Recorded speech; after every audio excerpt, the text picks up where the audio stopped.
যে এটা পশ্চিমবঙ্গ কেন, দুনিয়ার যে কোনো জায়গায় যদি কোনো নিরীহ মানব গোষ্ঠীর উপর কোনো ধরনের জুলুম করা হয় আমরা তার বিপক্ষে। আমরা ইন্ডিয়া সরকারের প্রতি অনুরোধ জানাবো, বিশেষ কোনো ধর্ম, বর্ণ কিংবা গোত্রকে যেন টার্গেট করে কারো কোনো ক্ষতি সাধন করা না হয়। আমরা এটা তাদের প্রতি আহ্বান জানাবো। আর পোশিনের যে বিষয়টা বলেছেন, এটা আরো যাচাই বাছাই করে যদি সেই রকম কোনো বিষয় আমাদের সামনে আসে, আমাদের ভূমিকা আপনারা দেখবেন ইনশাআল্লাহ, এবং তাদেরকে সংশোধন করে দেওয়া, প্রতিবাদ জানানো। সরকার যদি ভালো কাজের উদ্যোগ নেয় তাহলে আমরা বরাবর বলে আসছি, বিশেষ করে সংসদে গিয়ে প্রথম দিনই বলেছি, শেষ দিনও বলেছি যে আমরা সরকারের সকল ভালো কাজের সহযোগিতা করব। কিন্তু দেশের কোনো ক্ষতি যদি হয় আমরা নীরবে বসে থাকবো না, অবশ্যই আমরা আওয়াজ তুলব, প্রতিবাদ করব, প্রয়োজনে আমরা প্রতিরোধ গড়ে তুলব। এটি হবে একটা দায়িত্বশীল বিরোধী দল হিসাবে আমাদের কাজ। তা আমরা একটা জিনিস লক্ষ্য করেছি যে জাপান বাংলাদেশকে নিয়ে অনেক চিন্তা করে। তারা একটা কথা বলেছে যে বর্তমান সংসদটা অতীতের গতানুগতিক সংসদের একটু ব্যতিক্রম আমাদের কাছে মনে হচ্ছে। তোমরা যেমন একদিকে প্রতিবাদ করছো, আরেকদিকে তোমরা সহযোগিতাও করছো। এইভাবে যদি তোমরা তোমাদের দেশকে ভালোবাসো তাহলে আমরাও তোমাদের প্রতি ভালোবাসা বাড়িয়ে দেব। এটা কিন্তু তাদের একটা অত্যন্ত মজবুত বার্তা এই দেশ এবং জনগণের জন্য। আপনারা দোয়া করবেন এখানে। হ্যাঁ, ইয়েস, আমরা তাদের সাথে আলোচনায় তারা কি কি করতে পারে অনেক বিষয় নিয়েই তাদের সাথে আলোচনা হয়েছে। এর মধ্যে একটা বিষয় ছিল, আমাদের দেশে আপনারা জানেন যে বিপুল সংখ্যক ক্যান্সারের রোগী আছে। তাদেরকে বাংলাদেশে আমরা ভালো চিকিৎসার ব্যবস্থা এখনো করতে পারিনি। আমাদের 2-1টা ক্যান্সার হসপিটাল ডেডিকেটেড যেগুলো আছে, এগুলো এনাফ ইকুইপ না এবং সেইভাবে স্কিলডও না, যার ফলে বিপুল সংখ্যক রোগীকে অনেক কষ্ট স্বীকার করে বিদেশের মাটিতে যেতে হয়। আর যাদের বিদেশে যাওয়ার সামর্থ্য নাই তারা দুকে দুকে মৃত্যুর দিকেই ঢলে পড়ে। তা আমরা এই ক্ষেত্রে তাদেরকে অনুরোধ করেছি যে ফিজিবিলিটি স্টাডি করে, তারা ইনভেস্টমেন্ট বেসিসেও হতে পারে, আবার ফিলান্থ্রপিকও হতে পারে, যেভাবেই হোক তারা যেন আমাদের দেশে মানসম্মত বড় মাপের একটা ক্যান্সার ইনস্টিটিউট এবং হাসপাতাল গড়ে তোলে। শুধু হাসপাতাল হলে আমাদের লোকরা জানার সুযোগ পাবে না, কিন্তু এটা যদি ইনস্টিটিউট হয় তাহলে হাইয়ার স্টাডির দরজা খুলে যাবে, আমাদের আরও কিছু স্কিল লোক তৈরি হওয়ার একটা ব্যবস্থা হবে। তো তারা বিষয়টাকে সক্রিয় বিবেচনায় নিয়েছেন। আমরা আশা করছি যে এই ব্যাপারে তারা ইতিবাচকভাবেই আগাবেন। এরকম অনেক বিষয় তো আলোচনা হয়েছে, এই অল্প সময়ে 7-8 ঘন্টার আলোচনাকে সামারাইজ করা খুব কঠিন। আমরা আগেই সিদ্ধান্ত নিয়েছিলাম ফেরার পথে আমরা থাইল্যান্ডে ঢুকবো। থাইল্যান্ডে আপনারা জানেন যে আমাদের জুলাই যোদ্ধাদের একটা অংশ এখন আছে 64 জন, আগে এই সংখ্যাটা আর একটু বেশি ছিল। কেউ 1 বছর, কেউ 10 মাস, কেউ 11 মাস, এই সময়ব্যাপী তারা ওখানে চিকিৎসাধীন আছে। আমাদের একটা নৈতিক দায়বোধ আছে, একটা নাগরিক দায়িত্ব তাদের উপর আছে, একটা রাজনৈতিক অঙ্গীকার আছে। আমরা সেই অঙ্গীকারের মানবিকতার জায়গা থেকেই তাদেরকে দেখতে গিয়েছিলাম। আসলে তাদেরকে এখনও দেখলে খুবই খারাপ লাগে। একজনের পায়ের 4 ইঞ্চি, 6 ইঞ্চি, 8 ইঞ্চি হাড্ডিই নাই, শুধু গুস্ত আর চামড়া ঝুলে আছে। অনেকে প্যারালাইজড হয়ে গেছে, অনেকের বডি শুকিয়ে গেছে। একটা ছেলে, তার বাবা এসে বলল যে আমার একমাত্র ছেলে খুবই খারাপ অবস্থা, না দেখে যাবেন না। ওখানে একটা হাসপাতালের 7, 8 এবং 9 তলা পুরোপুরিভাবেই এই রোগীদের জন্যই নেওয়া হয়েছে। সরকারের দায়িত্বভার গ্রহণ করেছে, ইন্টিরিম সরকারের সময় তাদেরকে প্রেরণ করা হয়েছে। এমবেসি থেকে লোকও নিয়োগ আছে, কিন্তু এই লোকরা তো চাইলেও কিছু করতে পারবে না। এমন কিছু কেস আছে এগুলার কোনো জবাব নাই, এমন কিছু ঘটনা আছে এগুলার কোনো রিমিডি নাই। তারা কিন্তু এই অবস্থায় হয়তো দেশে ফিরবে। এর মাঝে একজন, সে বলল যে 1 সপ্তাহের ভিতরে আমার এই পাটা কেটে ফেলবে। একেবারে ক্লাস 9-এর ছেলে বলেই সে কেঁদে দিল। কিছু করার নাই। আমরা তাদেরকে শুধু সান্ত্বনা দিতে গিয়েছিলাম, তাদের কষ্ট আমরা ভাগাভাগি করতে গিয়েছিলাম, তাদেরকে এবং তাদের আত্মীয় স্বজনকে আমরা সান্ত্বনা দিতে গিয়েছিলাম। আমরা মনে করি রাষ্ট্রের অনেক দায় আছে, তাদের চিকিৎসা এবং পরবর্তী পর্যায়ে তাদের কাউন্সিলিংয়ের জন্য সরকারকে উদ্যোগ নিতে হবে, সাইকোথেরাপি দিতে হবে। শুধু যে আহত হয়েছে তাকে না, গোটা পরিবার ট্রমাটাইজড, গোটা পরিবারকেই সাইকোথেরাপি দেওয়া লাগে। অনেকে এখনো ঘুমাইতে পারে না, সারা রাত সারাদিন সজাগ, ছটফট করে বিছনার মধ্যে। আমরা সেই দেশের যারা চিকিৎসা সেবায় নিয়োজিত তাদের সাথে কথা বলেছি, তাদেরকে আমরা খুবই আন্তরিক পেয়েছি।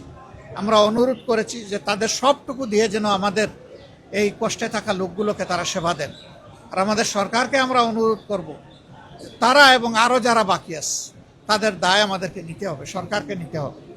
তাদের সুচিকিৎসা সর্বোচ্চ যেটা সম্ভব এটা নিশ্চিত করতে হবে। 3টা কেস আছে, এটা ব্যাংককে চিকিৎসা হবে না, তাদেরকে অন্য দেশে পাঠাতে হবে, ওখানে ওই চিকিৎসা নাই।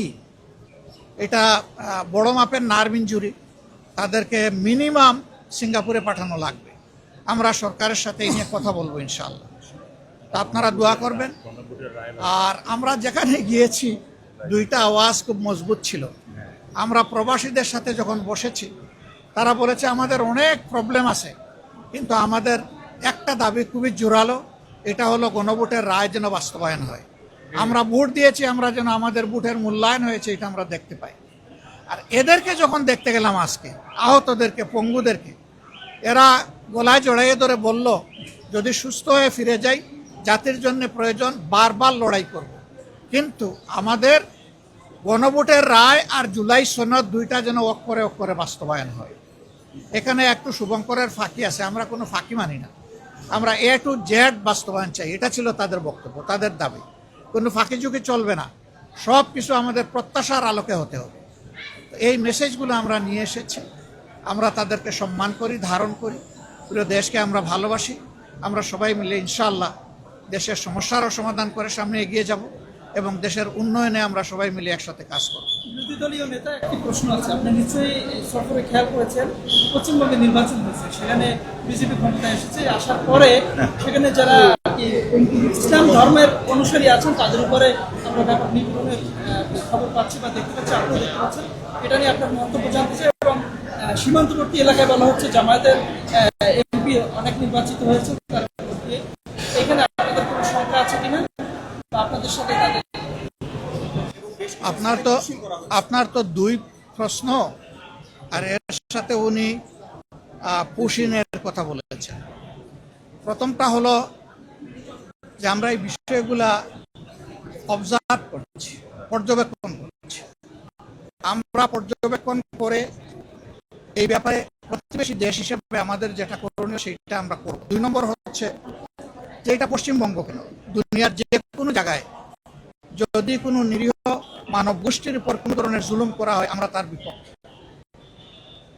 এটা যদি এমনও হয় যে এমন কোনো দেশ আছে, গোষ্ঠী আছে যাদেরকে আমরা ভালোবাসি না, তারা আমাদের ক্ষতি করেছে, কিন্তু এখন তারা মজলুম, এই মজলুম যেখানে গেছে আমরা মজলুমের পক্ষে, এটাই আমাদের অবস্থা পরিষ্কার। 2 নম্বর হচ্ছে ইসলাম ধর্মকে সেখানে আইডেন্টিফাই আলাদা করা হবে কেন? তাদের দেশের তো সংবিধান হলো ধর্মনিরপেক্ষ সংবিধান। সেই দেশের সকল ধর্মের মানুষের তার ধর্মীয় অধিকার, তার নাগরিক অধিকার ভোগ করার পূর্ণ এখতিয়ার আছে।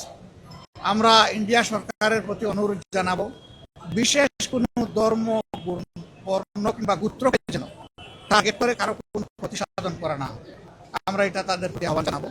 আর পুশিনের যে বিষয়টা বলেছেন এটা আরো যাচাই বাছাই করে যদি সেই রকম কোনো বিষয় আমাদের সামনে আসে আমাদের ভূমিকা আপনারা দেখবেন ইনশাআল্লাহ।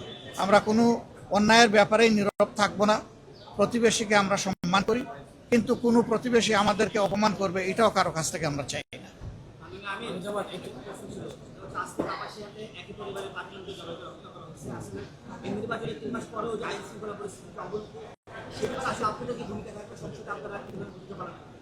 সংসদ তো 1 মাস পরে হবে, এখন কি বসে থাকবো আমরা? এখনো আমরা এই সমস্ত বিষয়ে অবশ্যই জনসচেতনতা, প্রতিবাদ এবং সরকারকে তার দায়িত্ব পালনের জন্য আমরা চাপ দেবো, এটা আমাদের দায়িত্ব। সরকার এখন বেশি বেশি পলিটিসাইজ হয়ে গেছে, এখন পলিটিক্যাল জায়গাগুলো দখল করার কাজে ব্যস্ত থাকলে তো এই সময় হবে না। এই সময় দেশের মানুষের নিরাপত্তাকে আগে নিশ্চিত করতে হবে। তা আমরা সরকারের প্রতি আহ্বান জানাবো, এখানে হলো 5 জন, তারপরে আরো কোন জায়গায় জানি এটা বোধহয় ইয়েতে এই নোয়াগাঁয় হলো 4 জন, চিটাঙ্গেলেও 3 জন, সব গোলাকাটা। এগুলা কি, এরা কারা? কারা এগুলা করে পালিয়ে যায়? কোথায় যায়? কার লোক? কে শেল্টার দেয়? এগুলো অবশ্যই খুঁজে বের করতে হবে। এগুলো না হয় ফেসবুকে মানে যুদ্ধ চালাইলে তো হবে না, ফেসবুকের যুদ্ধ বাদ দিয়ে কালপিটদের বিরুদ্ধে এখন যুদ্ধে নামতে হবে সব, সেটাই আমরা চাই। ধন্যবাদ ভাই আপনাদেরকে।